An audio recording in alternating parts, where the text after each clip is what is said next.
During the engagement, my fiancé admitted he got with his ex at his bachelor party, so I emptied the house, canceled the wedding, and left him with a legal blow he never saw coming. He told me 3 days before the wedding. 3 days. The invitations had been sent, the flowers ordered, the venue paid for in full. My dress was hanging in the spare bedroom, wrapped in protective plastic, a vision of white lace and silk that was supposed to represent the beginning of forever. And he sat me down on our couch, the one we'd picked out together at a furniture store in Austin last spring, and said the words that would change everything. "I need to tell you something. About the bachelor party. I should have known then. Should have read it in the way his hands trembled. The way he couldn't meet my eyes. But I was still in that place where you believe the best of the person you love, where you think whatever's coming can be fixed, can be explained away." "Okay," I said slowly, setting down my coffee. "What happened?" "I made a mistake, a really bad mistake." He paused, and in that pause, I heard the end of us. Vanessa was there, my ex. The guys thought it would be funny to invite her, and I was drunk, and we hooked up. "I'm so sorry, Claire. It didn't mean anything." The room tilted. I remember that feeling distinctly, like the floor had become unstable beneath me, like gravity itself had shifted. I stared at him, this man I'd been with for 3 years, this man I'd been planning a life with, and felt something inside me crack clean through. "You slept with your ex," I said, my voice flat. 3 days before our wedding. It was a mistake. Get out. Claire, please let me explain. Get out. He left. I sat on that couch for hours, watching the sunlight move across the hardwood floors of our apartment, the place we'd turned into a home together. North Loop? Austin?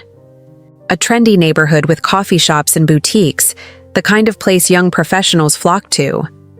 We'd signed the lease 2 years ago, split the rent down the middle, filled it with furniture we'd chosen together and art we'd found at local markets. And now it was all a lie. My name is Claire Morrison. I'm 31 years old, and until that moment on the couch, I thought I had my life figured out. I work as a project manager for a tech startup downtown, the kind of job that pays well enough to afford the lifestyle I'd always wanted. Weekend brunches, yoga classes, the occasional weekend trip to Fredericksburg or San Antonio. I'm good at my job. Organized, efficient. The person everyone relies on to keep projects on track and clients happy. I met Ethan at a networking event 3 years ago. He was charming, funny, worked in finance. We had the same taste in music, the same opinions about the best breakfast tacos in Austin, the same 5-year plan that involved marriage, a house with a yard, eventually kids. It felt easy, natural, like we'd been designed to fit together.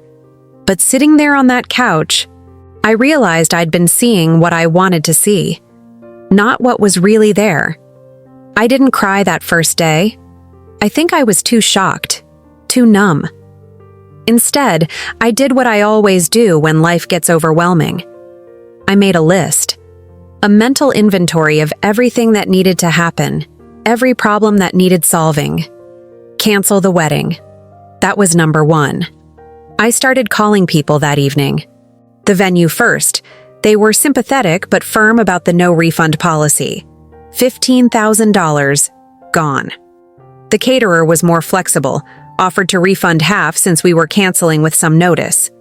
The photographer was understanding, said she'd return the deposit minus a small administrative fee.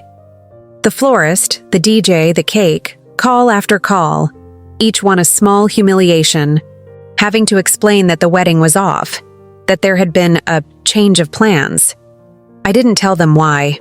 That felt too raw, too personal to share with strangers. My mom called in the middle of the vendor marathon. I'd been avoiding her, knowing this conversation would be the hardest. "Claire, honey, are you sure about this? People make mistakes. If he's willing to work on it." "Mom, he cheated on me 3 days before our wedding, with his ex. There's no working on that." "But you've invested so much time in this relationship. 3 years. And everyone makes mistakes when they're nervous about commitment. Please don't. My voice cracked, the first sign of the tears I'd been holding back. Please don't make excuses for him. I need you to support me, not convince me to stay with someone who doesn't respect me. There was a long silence on the other end of the line. Then quietly, "You're right. I'm sorry. What do you need?" "I need to cancel a wedding, and I need to figure out how to untangle a life." That night, after all the calls were made and the immediate crisis was handled, I lay in bed staring at the ceiling and thought about Vanessa, Ethan's ex. They'd dated for 2 years before me, broke up 6 months before we met. He'd always said it ended amicably, that they just wanted different things. He'd never said she was still in his life, never mentioned her at his bachelor party. I pulled out my phone and did what I probably shouldn't have done. I looked her up on Instagram. She was beautiful, tall, blonde, the kind of effortless pretty that makes you feel inadequate even when you know beauty isn't everything. Her feed was full of fitness photos, travel shots, artfully arranged brunches. And there, from 5 days ago, was a photo of her at a bar with a group of guys. The caption, "Unexpected reunion with old friends." I zoomed in on the background, and there he was. Ethan. Partially obscured, but unmistakably him. She'd posted about it, about being at his bachelor party, like it was a casual, funny thing, like she hadn't just blown up my entire life. I blocked her, blocked him, blocked everyone connected to him that I could think of. Then I got up, walked to the kitchen, and poured myself a glass of wine I didn't really want. The apartment felt different now, tainted. Every piece of furniture, every decoration, every shared thing felt like evidence of my own stupidity. How had I not seen this coming? Had there been signs I'd missed? Late nights at work that weren't really work? Texts he'd been protective of? Distance I'd attributed to wedding stress. I pulled out my laptop and started a new list. A practical one. Lease. We were both on it. Equal responsibility.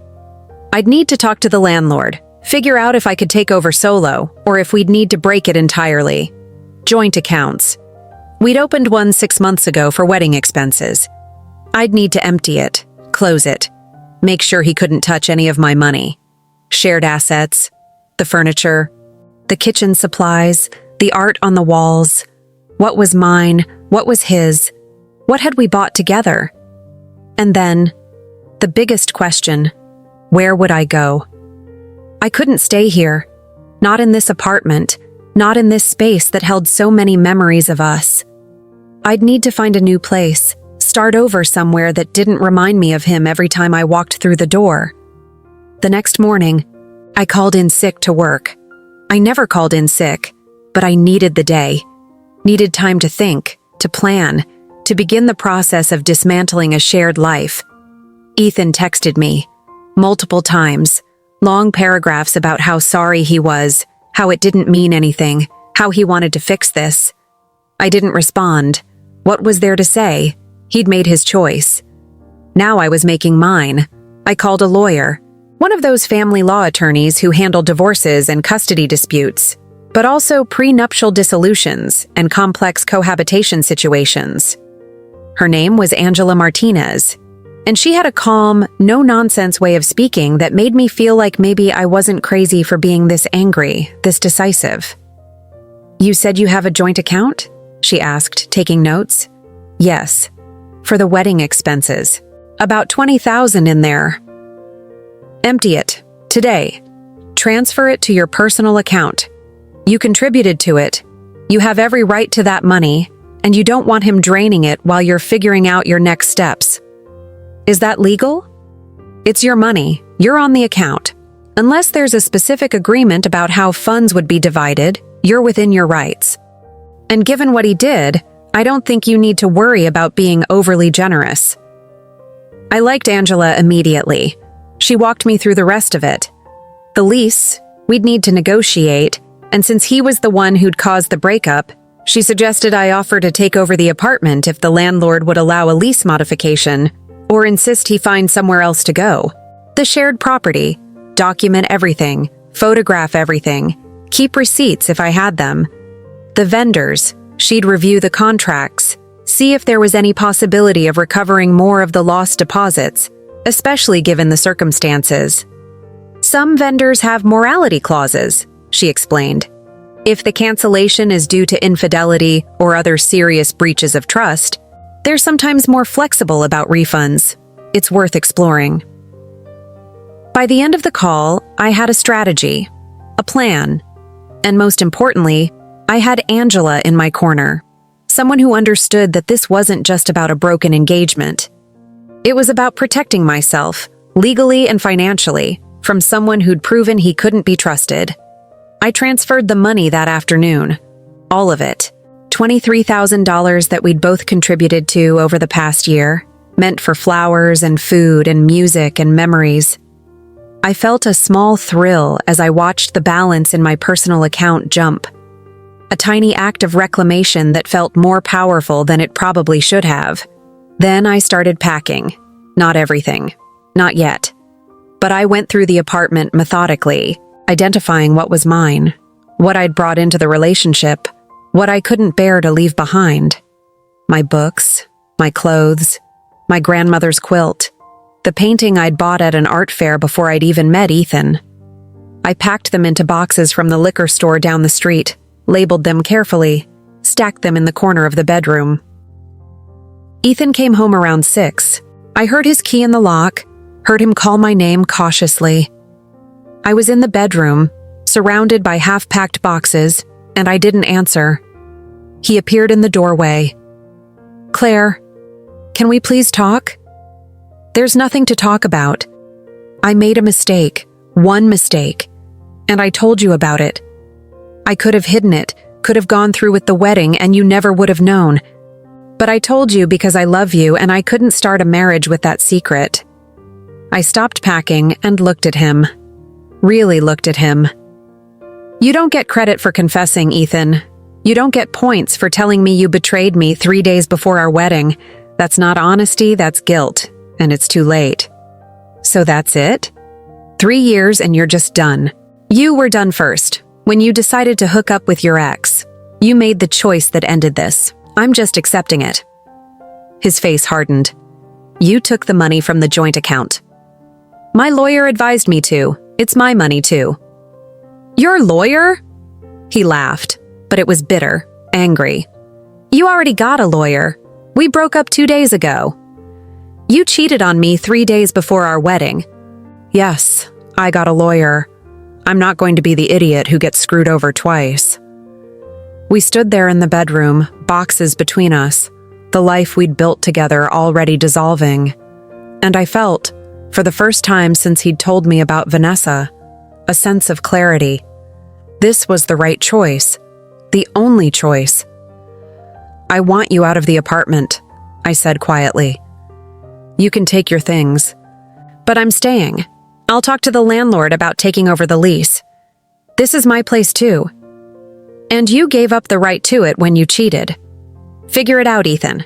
You're good at making bad decisions. Make another one." He left, slammed the door on his way out, and I listened to his footsteps echo down the hallway, out of the building, out of my life. I finished packing that night. Not his things, just mine. I wanted them separate, boxed up, ready to move wherever I ended up going. And as I worked, I felt the anger start to shift into something else. Not forgiveness. I wasn't anywhere near that. But a kind of determined energy, a focus that felt almost exhilarating. He'd taken 3 years of my life. He'd taken the wedding I'd planned, the future I'd imagined. But he wasn't going to take my dignity. He wasn't going to take my financial security or my sense of self-worth or my ability to rebuild. I was going to make sure of that. Over the next week, things moved quickly. I met with the landlord, explained the situation in professional, unemotional terms. She was sympathetic, agreed to let me take over the lease solo if I could prove I could afford it on my own. My salary was good enough, my credit score solid. She drew up a new lease agreement, and Ethan signed away his portion without much fight. I think he was relieved to not have to see me anymore, to not have to face what he'd done every time he walked through the door. I called the venue again, armed with Angela's advice. Explained the situation more explicitly this time, that the groom had been unfaithful, that the wedding was canceled due to his actions, not mine. The events coordinator was quiet for a moment, then said she'd talk to her manager. 2 days later, I got a call back. They'd refund 75% of the deposit. It wasn't everything, but it was more than I'd expected, and I'd take it. The caterer, when I used the same approach, refunded the full amount. Turned out the owner had been through a similar situation herself, and she wasn't about to profit off someone else's heartbreak. Piece by piece, I was reclaiming what had been lost. My friends rallied around me. Jessica brought wine and takeout and let me vent for hours about everything I'd been holding in. Maya helped me sort through the shared belongings, making executive decisions about what to keep and what to donate. My sister flew in from Dallas for the weekend, helped me rearrange the furniture so the apartment felt different, less like his and more like mine. "You're handling this really well," she said one evening as we sat on the newly arranged couch. Drinking tea and watching the lights of Austin flicker to life outside the window. "I don't feel like I'm handling it well," I admitted. "I feel like I'm barely holding it together." "But you are holding it together. You're making plans, protecting yourself, moving forward. A lot of people would just collapse." "You're not collapsing." "I'm too angry to collapse," she smiled. "Good, stay angry. At least until you're somewhere safe." Somewhere safe. That phrase stuck with me, because that's what I was building, wasn't it? A safe place, not just physically, in this apartment that was now solely mine, but emotionally. A space where I didn't have to worry about being betrayed, about being lied to, about investing everything in someone who would throw it away for a moment of drunken nostalgia with an ex. 2 weeks after the canceled wedding, I got a text from Ethan. He'd picked up his things while I was at work, left his key on the counter. The apartment felt emptier without his stuff, but also cleaner, lighter. The text said, "I'm sorry. I hope someday you can forgive me." I deleted it without responding. Forgiveness wasn't on my agenda. Maybe it would be someday, years from now when the hurt had faded and I'd built a completely new life. But right now, I didn't owe him forgiveness. I didn't owe him anything. That evening, I stood in the center of my apartment, not ours, and looked around. The furniture I'd kept, rearranged in ways that made the space feel new. The art on the walls, chosen by me, reflecting my taste alone. The kitchen, organized the way I liked it, without having to compromise. The bedroom, where I'd bought new sheets, a new comforter, determined to erase any trace of him from the place where I slept. It wasn't perfect. There were still moments when I'd reach for my phone to text him something funny, moments when I'd turn to make a comment and remember he wasn't there. Habits built over 3 years didn't disappear overnight, but I was building something better, something that was entirely mine. I poured myself a glass of wine, walked out onto the small balcony that overlooked the street. The evening was warm, the kind of perfect Austin night that made you understand why people loved this city. Music drifted up from a bar down the block, laughter from the patio of a restaurant across the street. Life was happening all around me, and I was still part of it. I thought about the wedding that wasn't going to happen, the white dress hanging in the spare bedroom that I'd need to figure out what to do with, the future I'd imagined, so clear and concrete just a few weeks ago, now dissolved into nothing. But maybe that future had been built on a foundation that was never solid to begin with. Maybe this, painful as it was life-correcting course, pushing me toward something better, something more real. I didn't know what came next. Didn't know if I'd stay in Austin or move somewhere new. Didn't know if I'd date again or focus on myself for a while. Didn't know anything beyond the immediate steps of securing my apartment and rebuilding my savings and showing up to work every day like a functional human being. But I knew I'd survive this. Knew I was stronger than I'd given myself credit for. Knew that whatever Ethan had taken from me, he hadn't taken the parts that mattered most. He hadn't taken my ability to choose myself, to set boundaries, to walk away from what was broken instead of trying to fix what couldn't be repaired. And as I stood there on that balcony, the city alive around me, the future uncertain but entirely mine to shape, I felt something I hadn't expected. I felt free. The wedding was canceled. The relationship was over. The life I'd planned was gone.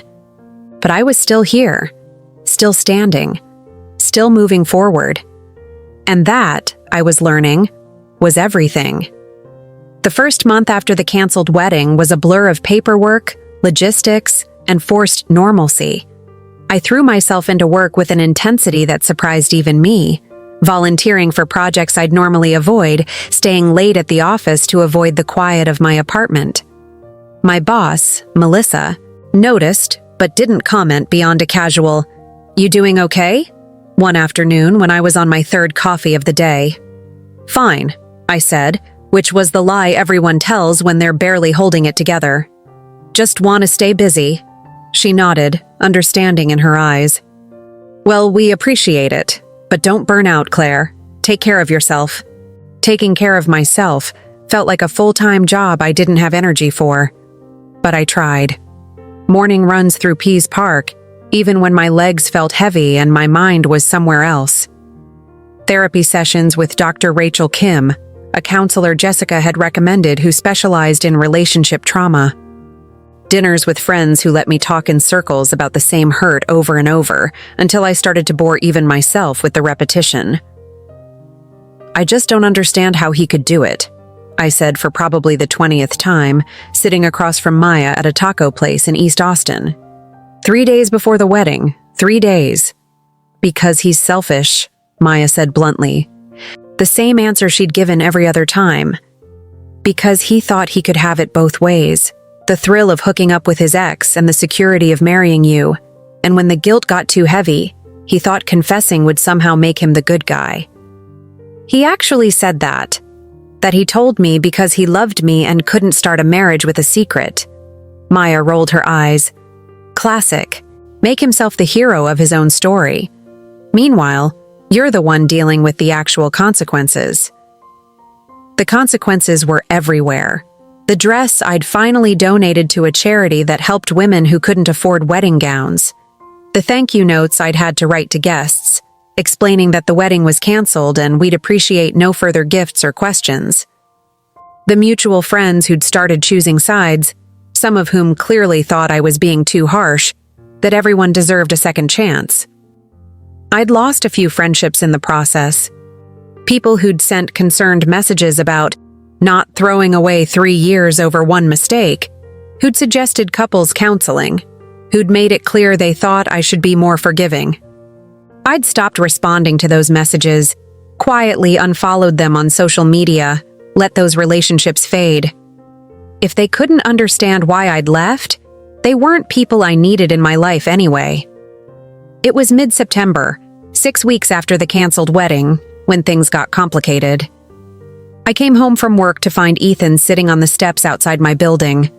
Our building, technically, though he'd moved out and wasn't supposed to be here. He looked thinner, more tired than I'd ever seen him, and for a brief moment I felt a pang of something that might have been sympathy. Then I remembered why we were here, and the sympathy evaporated. "What are you doing here?" I asked, stopping a few feet away, my keys already in my hand like a small weapon. "I needed to see you. You won't answer my calls or texts, because we have nothing to say to each other. Claire, please, just 5 minutes. I need to explain." "You already explained, at the bachelor party, with Vanessa. I think that explanation was pretty clear." He stood up, ran a hand through his hair in that nervous gesture I used to find endearing. It wasn't like that. It wasn't planned. She showed up, and I was drunk, and it was a moment of weakness. One moment. And I've been paying for it ever since. "Good," I said flatly. "You should pay for it. Actions have consequences, Ethan. That's how life works. I lost you. Isn't that consequence enough? I stared at him, this man I'd been planning to marry, and felt absolutely nothing. No love, no anger, not even really satisfaction at his obvious misery. Just nothing. That's not a consequence, I said quietly. That's a choice I made to protect myself. There's a difference. I want to fix this. Tell me how to fix this. You can't. It's not fixable. You broke something that can't be put back together. So that's it? 3 years and you're just done? You won't even try. I took a step closer, looked him directly in the eyes. You were done the minute you decided to cheat. I'm just accepting reality. Now please leave, or I'm calling the police. You'd really do that? Try me. He left, but not before saying one more thing, his voice bitter. You're going to regret this. When you're alone and you realize how hard it is to find what we had, you're going to regret throwing it away. I watched him walk away, then went upstairs to my apartment, locked the door, and called Angela. He showed up at my building, I told her. Is that legal? Can he do that? It's not illegal, but it's concerning. Did he threaten you? No, but he was insistent about wanting to talk, and when I refused, he got bitter. Said I'd regret leaving him. Document it. Date, time, what he said, how you felt. If he continues to show up or contact you despite you making it clear you don't want communication, we can pursue a protective order. It feels extreme. Maybe, but better extreme than unsafe. Keep me posted. After I hung up, I made the notes she'd suggested, then poured myself a glass of wine and tried to decompress. But Ethan's words stuck with me. You're going to regret this. Would I? Would there come a day when I looked back and thought I'd made a mistake by leaving? That I'd been too harsh, too unforgiving? I didn't think so. But doubt has a way of creeping in, especially late at night when you're alone and the apartment is quiet, and it's easy to remember only the good times, the laughter and the easy companionship, instead of the betrayal that ended it all. Dr. Kim addressed it in our next session. It's normal to question yourself, she said, especially when the person who hurt you is trying to make you doubt your decision. But let me ask you this. If your best friend came to you and said her fiancé had cheated on her 3 days before the wedding, what would you tell her to do? Leave him, I said immediately. Without hesitation? Without hesitation. So why is it different when it's you? I sat with that question for a long moment. Because it's easier to be objective about someone else's life. When it's yours, there's all this. Noise. The time you've invested, the future you'd planned, the fear of starting over. All valid feelings, Dr. Kim said. But none of them are good reasons to stay with someone who violated your trust in such a fundamental way. You made the right choice, Claire. Even if it's hard, even if it hurts, even if there are moments when you question it. You chose yourself. That takes courage. I left that session feeling a bit steadier, but the universe, apparently, wasn't done testing me. 2 days later, I got a call from a number I didn't recognize. I almost didn't answer, but something made me pick up. Is this Claire Morrison? A woman's voice, professional, but with an edge. Yes, who's calling? My name is Amanda Chen. I'm Vanessa's roommate. I think we need to talk. My stomach dropped. I don't think that's a good idea. Please, just hear me out. There are things about that night at the bachelor party that you don't know. Things Ethan didn't tell you. I should have hung up. Should have protected myself from whatever fresh drama this was about to bring into my life. But curiosity won out over self-preservation. Fine. 5 minutes. Can we meet in person? There's a coffee shop on South Congress near the bridge. Tomorrow at noon. Against my better judgment, I agreed. The next day, I showed up at the coffee shop 10 minutes early, ordered a latte I didn't really want, and positioned myself at a table near the back where I could see the door. Amanda arrived right on time. Asian, early 30s, dressed in business casual, looking as nervous as I felt. She ordered a coffee, sat down across from me, and got straight to the point. "Vanessa didn't just show up at that bachelor party," she said. "Ethan invited her. He texted her 3 days before, said he wanted to see her before the wedding, that he needed closure." The coffee shop sounds, the hiss of the espresso machine, the low hum of conversation, seemed to fade into background noise. "How do you know this?" "Because she told me, and because I saw the texts." Amanda pulled out her phone, scrolled for a moment, then turned it toward me. There on the screen was a text conversation between Ethan and Vanessa. His messages were clear, unmistakable. "I know this is weird, but I've been thinking about you. About us. I'm getting married in a week and I can't stop wondering if I'm making a mistake. Can you come to the bachelor party? I need to see you, just one more time. Please, V. I need to know if what we had was real or if I'm just having cold feet." I felt sick. He said it was a mistake, that she showed up and he was drunk and it just happened. That's a lie. He orchestrated the whole thing. And Vanessa, stupidly, went along with it because she thought maybe he wanted to get back together.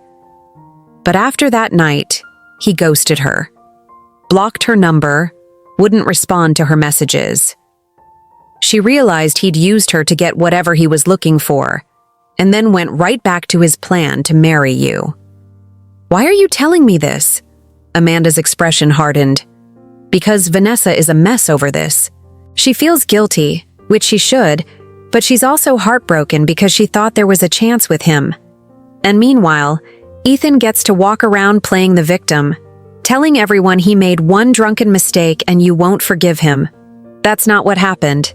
He deliberately sabotaged his own wedding because he wanted to have one last fling with his ex, and then he tried to have it both ways." I sat there, absorbing this new information, feeling the anger I'd been managing so carefully start to boil over. He'd lied. Not just about what happened, but about how it happened. He'd made it sound like a moment of weakness, a terrible mistake that didn't reflect who he really was. But it wasn't a mistake. It was a choice. A calculated, deliberate choice. "Can I have copies of those texts?"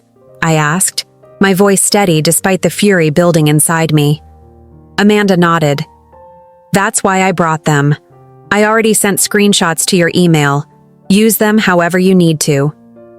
After Amanda left, I sat in that coffee shop for another hour, staring at my phone, reading through the texts she'd sent.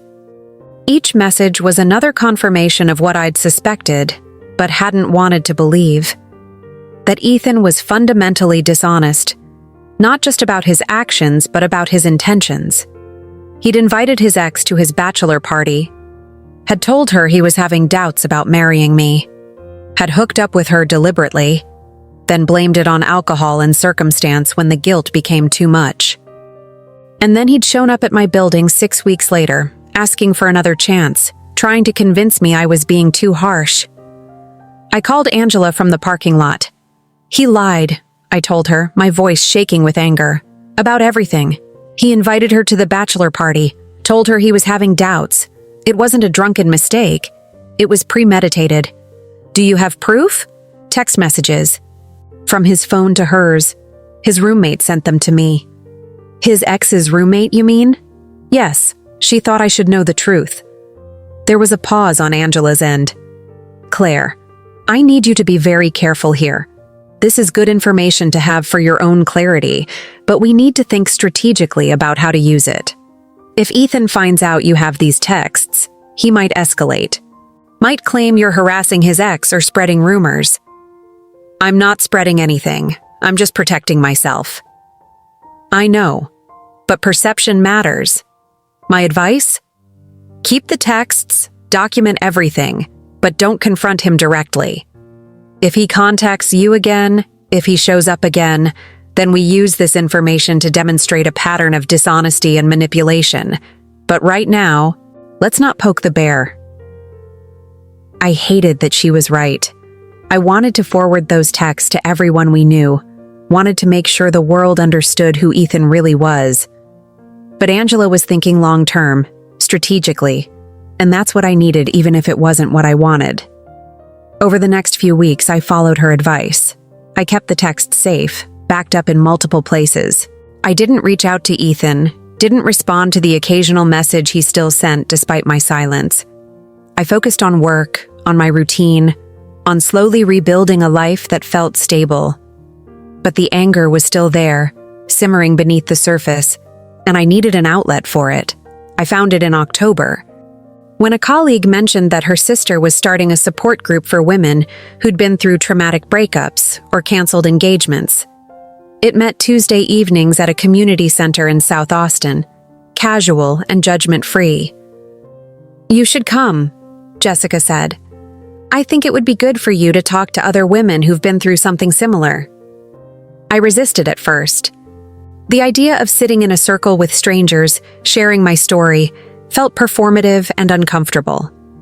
But I was also tired of carrying all of this alone, tired of being the friend who couldn't stop talking about her ex. So I went.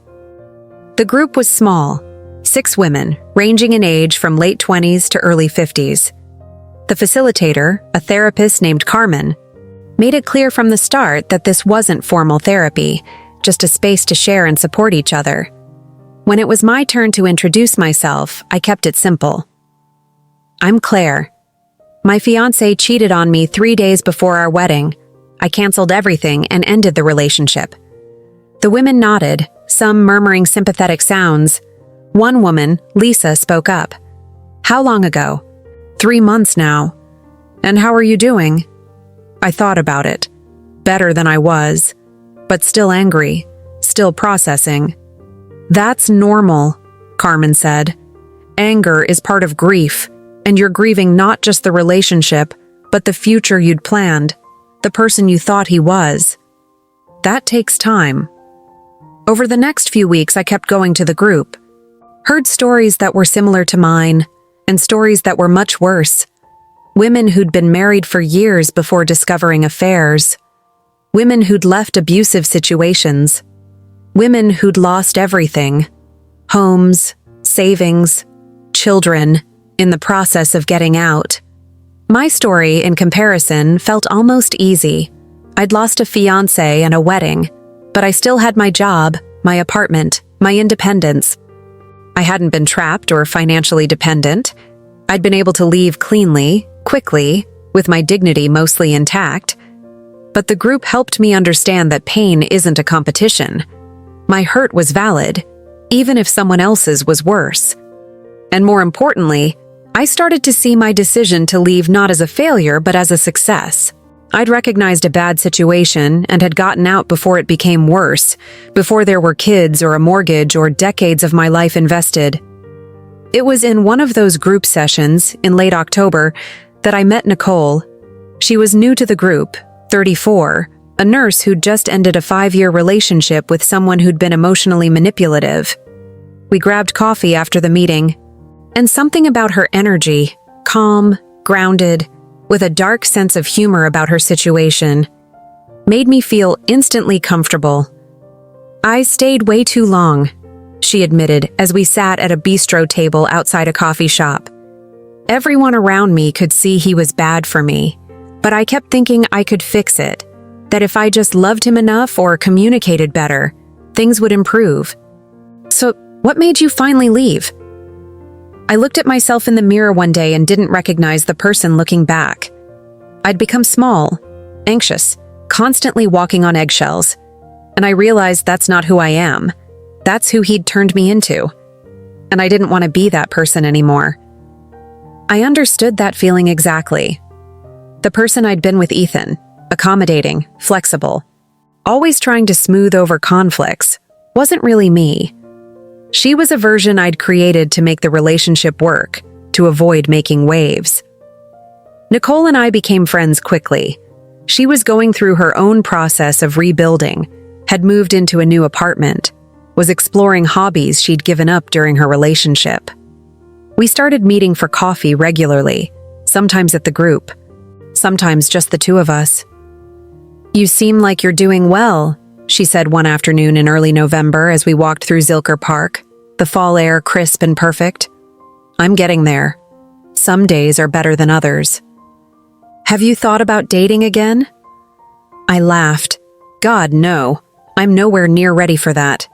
Fair, but when you are, don't let what happened with Ethan make you afraid to try again.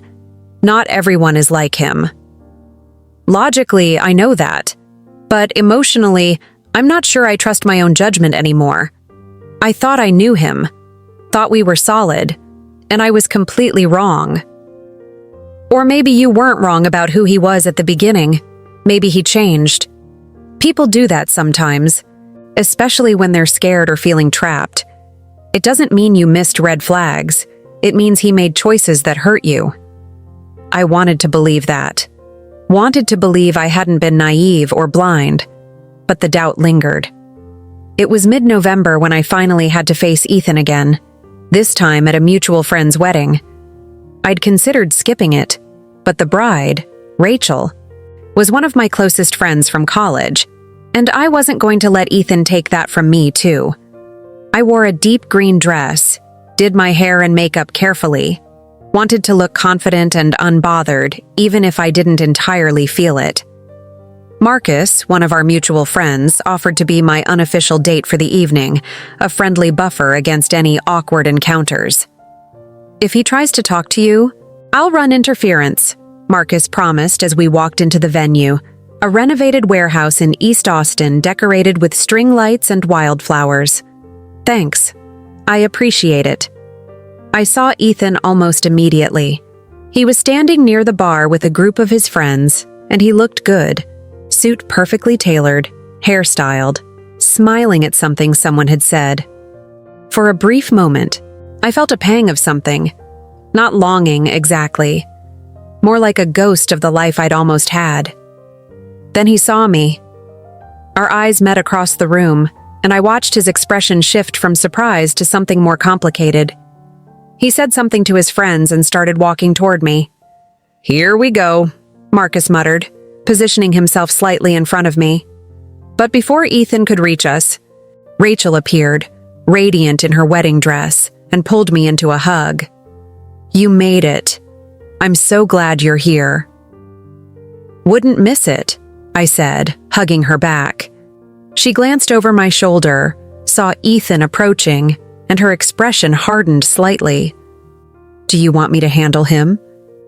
"I've got it," I said, straightening my shoulders. Ethan stopped a few feet away. "Claire, you look great." "Thanks. Congratulations to Rachel and Tom," I said, deliberately redirecting the conversation away from us. "Right. Yeah." He hesitated.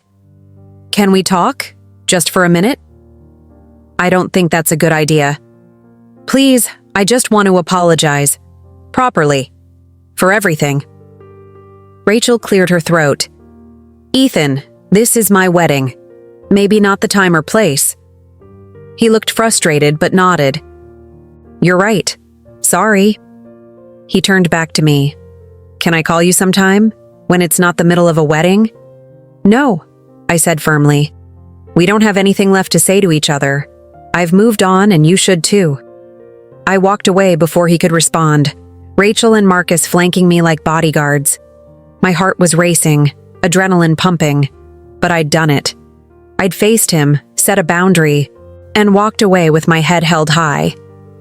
"You handled that perfectly," Marcus said once we were safely on the other side of the room. "I don't feel like I handled it perfectly. I feel like I'm shaking." "But you didn't give him what he wanted. You didn't engage, didn't give him an opening. That's a win." For the rest of the evening, I focused on celebrating Rachel and Tom, dancing with friends, avoiding the corner of the room where Ethan and his group had congregated. It wasn't the most relaxed wedding I'd ever attended, but I made it through, and by the end of the night, I felt something unexpected. I felt proud of myself.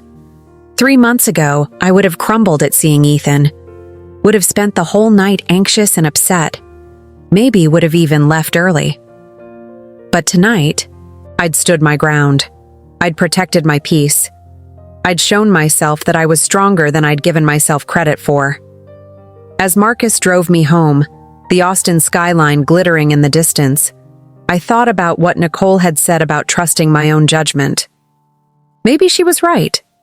Maybe I hadn't been wrong about Ethan at the beginning. Maybe he'd just revealed who he really was when the pressure was on, and I'd been smart enough to walk away. And maybe that was enough. Back at my apartment, I changed into comfortable clothes, made tea, and sat on the couch with my journal, a habit Dr. Kim had suggested and I'd been maintaining sporadically. Today I saw Ethan at Rachel's wedding. I wrote, and I didn't fall apart. I set a boundary and walked away.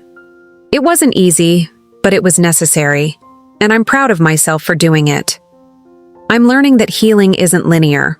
Some days I feel strong and confident. Other days I still feel hurt and angry. But even on the hard days, I'm moving forward. I'm building a life that's mine, based on my choices, my values, my boundaries. Ethan took a lot from me, but he didn't take my ability to choose myself. And as long as I have that, I have everything I need. I closed the journal, finished my tea, and went to bed feeling more settled than I had in months. The future was still uncertain. I didn't know if I'd stay in Austin or move somewhere new, didn't know when I'd be ready to date again, didn't know what my life would look like a year from now. But I knew I'd be okay, not because the hurt had disappeared, but because I'd learned I could survive it, could walk through fire and come out the other side still standing, still whole, still me. And that, I was discovering, was its own kind of victory. December arrived with unseasonable cold, the kind that made Austin feel like a different city entirely. I'd always loved this time of year, the holiday lights strung across South Congress, the smell of tamales from street vendors, the way the whole city seemed to slow down and breathe. But this year, the holidays felt different, heavier, a reminder of all the plans I'd made that would never happen. Last December, Ethan and I had picked out a Christmas tree together, spent an entire Saturday decorating it while drinking spiked hot chocolate and listening to Bing Crosby. We'd talked about next year, about how by then we'd be married, maybe even thinking about starting a family. The future had felt so certain, so close I could almost touch it. Now that tree was gone, donated along with most of the decorations we'd collected together, and I was facing the holidays alone for the first time in years. My mom called in early December, her voice careful in that way that meant she was worried about me. "Have you thought about coming home for Christmas? Your dad and I would love to have you, and your sisters bringing the kids. It would be good for you to be around family." "I don't know, Mom. Work is busy, and the flights are expensive this time of year." "Claire, please don't shut us out. We want to support you, but we can't do that if you won't let us in." She was right, of course. I'd been holding everyone at arm's length, afraid that if I leaned on them too much, I'd fall apart completely. But isolation wasn't serving me either. "Okay," I said finally. "I'll come for Christmas. Just a few days, though. I need to be back for work." "A few days is perfect. We'll make your favorite foods, and you don't have to talk about anything you don't want to. We just want you here." The decision to go home felt like both a relief and a surrender. Part of me wanted to prove I was fine, that I could handle the holidays alone, but a bigger part was tired of pretending to be stronger than I felt. Work became my refuge in those weeks before Christmas. Revell was launching a major campaign in January, and I volunteered to lead the project, even though it meant long hours and tight deadlines. My team was supportive, never asking why I was suddenly so invested in work, just grateful for the leadership. It was during one of those late nights at the office, around 9 p.m. on a Thursday, that I got an unexpected email. The subject line made my stomach drop. "We need to settle this." It was from Ethan's lawyer. I opened it with shaking hands. The email was formal, clinical, outlining a list of items Ethan claimed I'd taken from the apartment that belonged to him. A coffee table, a set of kitchen knives, a bookshelf, some framed art. He was demanding their return or financial compensation. I stared at the screen, fury building with each word. Every item he'd listed was either mine or something we'd bought together with money from my account. He had receipts for exactly none of them because they weren't his. This was harassment, plain and simple. Another attempt to force me back into contact with him to maintain some kind of control over my life. I forwarded the email to Angela immediately, along with a message. Is he serious with this? She called me within 10 minutes. Don't respond directly. I'll handle it. Do you have receipts or proof of purchase for these items?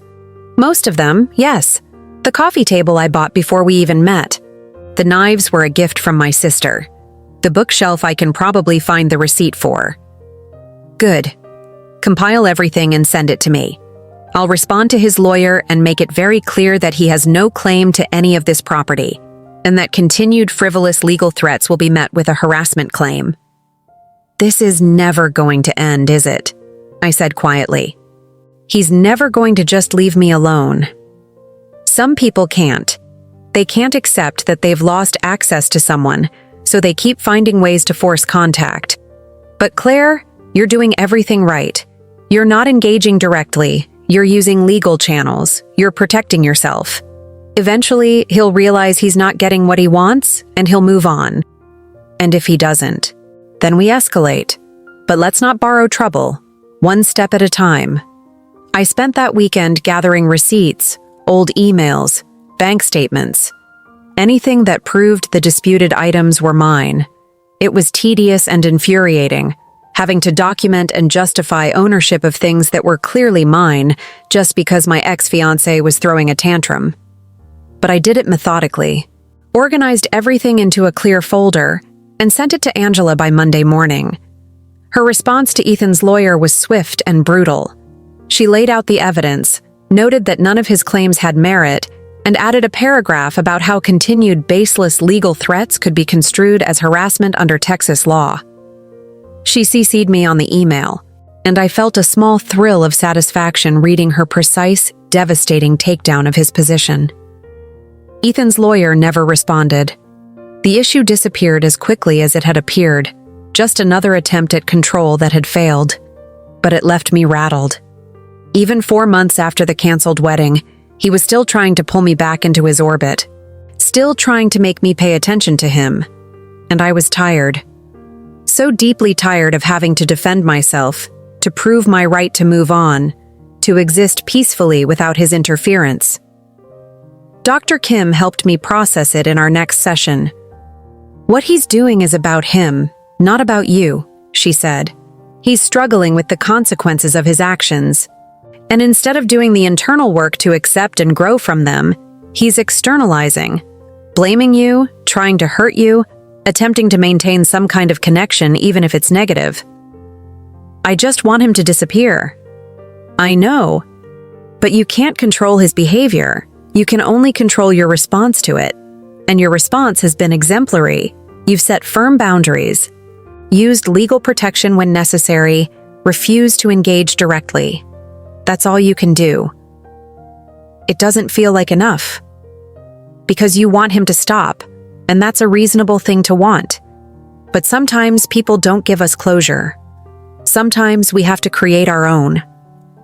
Creating my own closure. The phrase stuck with me. That evening, back at my apartment, I did something I'd been avoiding. I opened the box of wedding planning materials I'd shoved in the back of my closet, the invitations I'd never sent, the vendor contracts, the magazine clippings and Pinterest boards printed out, the timeline I'd created for the perfect day. I looked through it all, really looked at it, and felt a strange mix of sadness and relief. Sadness for the dream that had died, but relief that I'd escaped before making an even bigger mistake. Then I took the whole box outside to the small courtyard behind my building, and I burned it. Not in a dramatic, movie scene way, but carefully, in a metal trash can, making sure the fire stayed contained. I watched the paper curl and blacken, watched the images of white dresses and flower arrangements turn to ash, and felt something release inside me. This was my closure. Not a conversation with Ethan where he apologized and I forgave him. Not a dramatic final confrontation. Just me, alone, choosing to let go of what might have been and make peace with what actually was. When everything had burned down to ash, I went back inside, showered, and slept more soundly than I had in months. Christmas in Dallas was exactly what I needed. My childhood home, decorated the same way it had been for decades. My sister's kids running around, filling the house with noise and chaos. My parents treating me not like someone broken who needed fixing, but just like their daughter who'd come home for the holidays. We didn't talk much about Ethan or the canceled wedding. My sister asked once if I was doing okay, and when I said yes and actually meant it, she nodded and changed the subject. That was it. No probing questions, no unsolicited advice, just acceptance. On Christmas Eve, after the kids were in bed and my sister and parents had retired to their rooms, I sat in the living room with a glass of wine looking at the tree. My phone buzzed with a text from Nicole. "Merry Christmas Eve. Hope you're surviving family time." "Actually, really good," I replied. "Needed this more than I thought." "That's great. When you're back, we should do New Year's together. I'm thinking something low-key, not a big party scene." "That sounds perfect." I'd been dreading New Year's, the symbolic closing of the year that was supposed to have been one of the best of my life.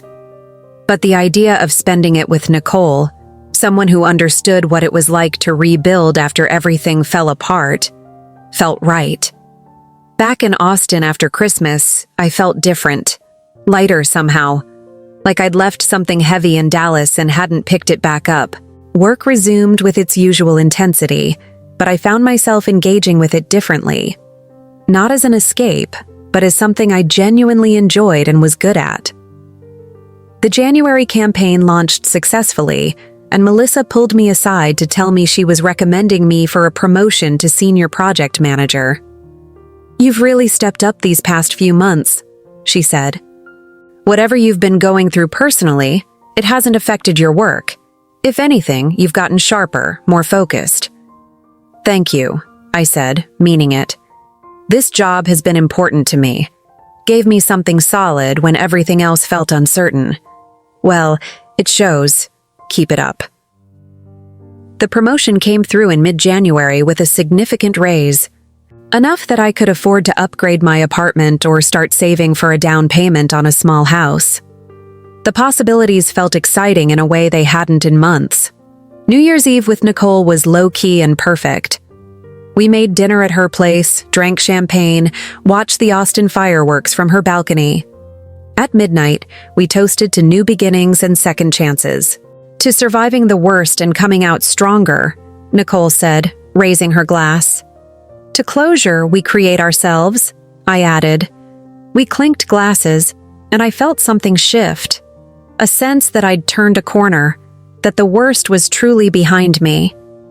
February brought unseasonably warm weather and a surprising development. I ran into Vanessa at a coffee shop in South Austin. We recognized each other immediately, and for a moment, we both froze. Then, impulsively, I walked over to her table. "Can we talk?" I asked. She looked surprised but nodded. "Sure." I sat down, and for a moment, neither of us knew where to start. "I'm sorry," she said finally. "For my part in what happened, I knew he was engaged, and I went anyway. That was wrong. Amanda told me he invited you, that it wasn't just a random encounter. It wasn't, but I still made a choice to go. I told myself I just wanted closure, that I needed to see if there was still something between us. But really, I was being selfish and destructive." I looked at her. This woman I'd built up in my mind as a villain, and saw just another person who'd made bad decisions. "He used both of us," I said, in different ways. "I'm not saying what you did was okay, but I understand it better now. For what it's worth, I'm glad you left him. He would have done the same thing to you eventually that he did to me. Made you feel special until something shinier came along." We talked for another 20 minutes, and when we parted ways, I felt something I hadn't expected. Genuine closure. Not forgiveness exactly, but understanding. And a sense that we were both better off without him. Spring arrived, and with it came a sense of renewal. I started dating casually. Nothing serious, just coffee dates and casual dinners, testing the waters of trusting someone new. Some were awkward, some were pleasant. None turned into anything substantial. But that was okay. I wasn't looking for a relationship.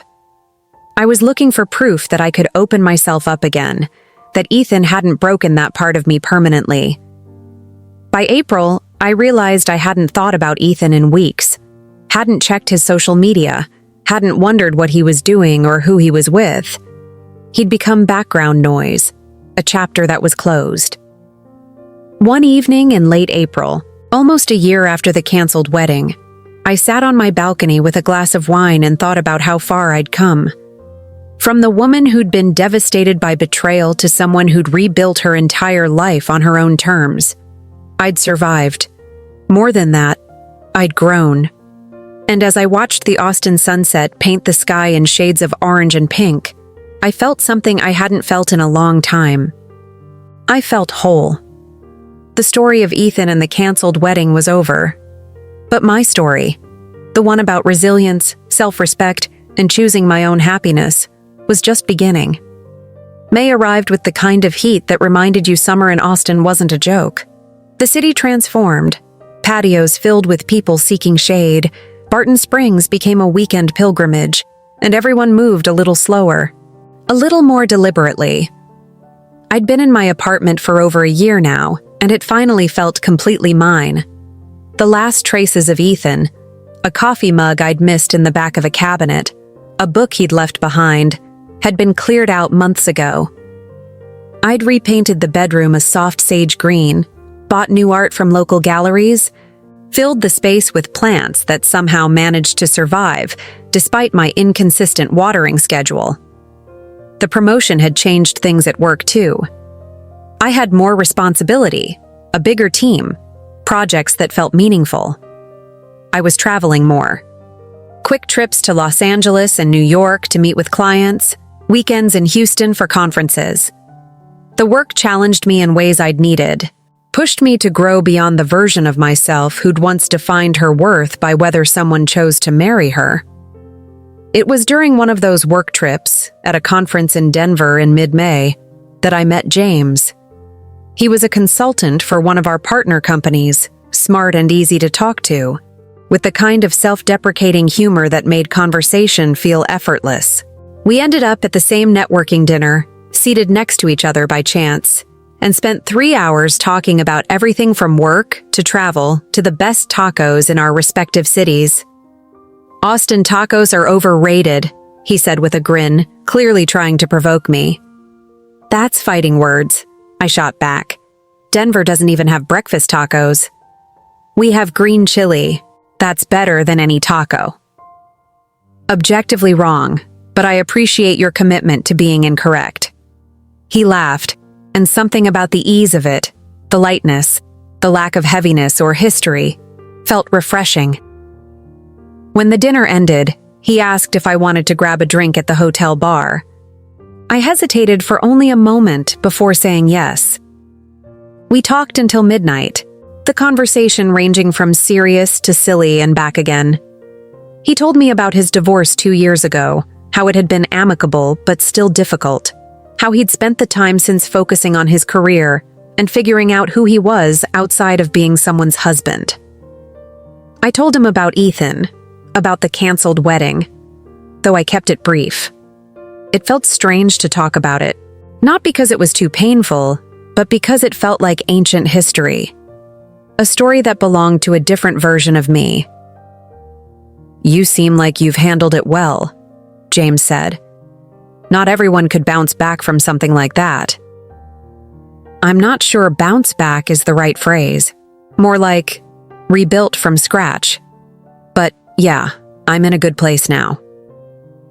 That's impressive. And for the record, he was an idiot. I smiled. Thanks. I think so too. We exchanged numbers before heading to our separate rooms, and over the next few weeks we stayed in touch. Texts at first. Casual, friendly, nothing too serious. Then phone calls that stretched late into the evening. then video chats where we'd cook dinner simultaneously, him in Denver and me in Austin, showing each other our culinary disasters and laughing at the chaos. It was slow and careful, both of us wary of moving too fast. But it felt right in a way nothing had since Ethan. "I want to come visit," he said one evening in early June. "If you're okay with that, I'd love to see Austin, and more importantly, I'd love to see you." "I'd like that," I said, surprised by how much I meant it. He booked a flight for the following weekend. I told Nicole about him over coffee that week, feeling nervous in a way I hadn't expected. "Is it too soon?" I asked. "It hasn't even been a year and a half since everything with Ethan." "There's no timeline for when you're ready," Nicole said. "If it feels right, then it's right. And from what you've told me, this guy sounds genuine." "He is. But what if I'm making the same mistake? What if I'm missing red flags again?" "Claire, you're not the same person you were with Ethan. You're more aware now, more careful about protecting yourself. Trust that you'll see problems if they arise. And in the meantime, let yourself enjoy this." James's visit was everything I'd hoped it would be. I showed him my Austin, the taco trucks I'd defended so passionately, the hike around Lady Bird Lake, the live music venues on 6th Street, the quiet neighborhoods I loved. We talked constantly, laughed easily, and by the end of the weekend, I felt something I'd thought might be broken forever. I felt hopeful. "I want to keep seeing you," he said as we sat on my balcony Sunday evening. His flight back to Denver scheduled for early the next morning. "I know long distance isn't ideal, but I think this is worth trying." "So do I said. We figured it out over the following months. Visits every few weeks, alternating who traveled, phone calls every night. Building something slowly, deliberately, with the kind of care that came from both of us having been hurt before, and knowing how precious trust was. My friends adored him. Even my mom, when I finally introduced them over video chat, gave her approval. "He seems steady," she said afterward. "Like he knows what he wants. That's good." By September, a year and a half after the canceled wedding, James and I were solid. We'd navigated disagreements, stressful work periods, the challenges of distance. And through it all, I'd never once felt the doubt or anxiety I'd experienced with Ethan. This felt different, grounded, real. It was in late September when I got a message from an unknown number. My first instinct was to delete it, but something made me read it first. "Claire, this is Ethan. I know you blocked me, but I needed to reach out. I'm getting married next month. I wanted you to know, and I wanted to say I'm sorry for how things ended between us. I've done a lot of work on myself this past year, and I finally understand what I put you through. I hope you're doing well." I stared at the message for a long time, feeling nothing. No anger, no hurt, not even satisfaction that he'd moved on. Just a profound indifference. I showed it to James that evening over video chat. "My ex just messaged me, said he's getting married. How do you feel about that?" "Honestly, I don't feel anything. It's like hearing about a stranger." "That's growth," James said with a smile. "And for what it's worth, I'm glad he moved on. Means he's definitely not going to be a problem for us." I laughed. "True, though I do feel bad for whoever's marrying him." I didn't respond to Ethan's message. There was nothing to say. That chapter was closed, and I had no interest in reopening it even for a polite acknowledgement. Instead, I deleted the message and moved on with my evening. October brought changes at work. Melissa announced she was leaving for a position at another company, and she recommended me as her replacement. The interview process was intense, but by early November, I'd been promoted to Director of Project Management, a title and salary I'd never imagined achieving this quickly. "You've earned this," the CEO told me during the final interview. "You've shown leadership, initiative, and the ability to navigate challenges with grace. We're lucky to have you." I celebrated with my team, with Nicole and my friends. with James, who flew in for the weekend specifically to take me to a fancy dinner and toast my success. "I'm proud of you," he said, raising his glass. "You've built an incredible life." "We've built something pretty incredible too," I said. He smiled, reached across the table and took my hand. "About that, I've been thinking. My company is opening an Austin office next year. They've asked if I'd be interested in relocating to help get it off the ground." My heart jumped. "Are you serious?" "Completely. I'd be moving in March if I take it, which I will if you want me here." "Of course I want you here." "Good. Because I can't imagine being anywhere else." Christmas that year was split between our families, a few days with mine in Dallas, then flying to Denver to spend time with his parents. It felt natural, easy, like we'd been doing this for years instead of months. On New Year's Eve, James surprised me with a weekend trip to Fredericksburg. We stayed at a small bed and breakfast, spent the day wine tasting and exploring antique shops. And that evening, he took me to a hilltop overlooking the hill country. "I know we haven't been together that long," he said as we stood there watching the sunset. "But I also know that what we have is rare. You're brilliant, strong, kind, everything I didn't know I was looking for." He pulled out a small box and my breath caught. "I'm not asking you to marry me, not yet. But I want you to know that's where I'm headed. That I'm serious about us, about building a life together. This is a promise ring. A promise that when the time is right, I'm going to ask you properly." I looked at the delicate silver band with a small diamond, tears streaming down my face. "Yes. To all of it. Yes." He slid the ring onto my finger, and we stood there holding each other as the sun set over Texas, the future stretching out before us bright and full of possibility. 2 years ago, I'd been standing in an apartment planning a wedding that would never happen, devastated by betrayal, unsure if I'd ever feel whole again. Now I was here, stronger than I'd ever been, with a career I loved, a partner who respected and cherished me, and a life I'd built entirely on my own terms. The journey hadn't been easy. There had been dark nights and difficult decisions, moments when I'd wanted to give up or settle for less than I deserved. But I'd pushed through, set boundaries, done the hard work of healing and growing, and it had been worth it. Every painful moment, every difficult choice, every step forward. Because I'd learned the most important lesson of all, that my worth wasn't determined by whether someone chose to stay or leave. It was inherent, unchangeable, mine to claim regardless of anyone else's actions. Ethan had tried to break me. Instead, he'd revealed my strength, and I would be forever grateful for that, even if I'd never tell him so. As James and I drove back to the bed and breakfast that evening, the promise ring catching the light from passing cars, I felt a peace I'd never known before. This was what love was supposed to feel like. Safe, steady, joyful. Not perfect, but honest. And as I looked at the man beside me, the one who'd waited patiently while I healed, who'd proven through actions, not just words, that he was trustworthy, I knew with absolute certainty that I'd found something real. The story of my canceled wedding had become the story of my transformation, of choosing myself, rebuilding from ashes, and discovering that sometimes the worst thing that happens to you is actually the door opening to the best thing that could.